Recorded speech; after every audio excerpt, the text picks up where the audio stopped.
مادر فریشته بود، فقط بال و پر نداشت. شاید که داشت بال و پر، اما خبر نداشت.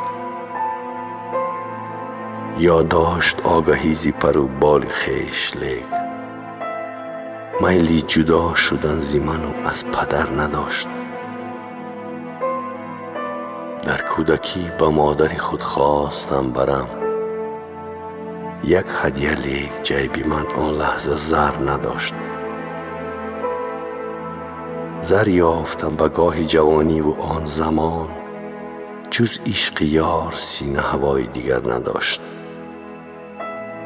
وقتی به یادی هدیه فتادم که مادرم روی لبش به غیری وداع پسر نداشت. مادر فریشته بود، پری خود کشاده رفت. از بس علاج پیش قضا و قدر نداشت. مادر فریشته بود، دقیقاً فریشته بود، حتی بدوشت بال و پری هم اگر نداشت.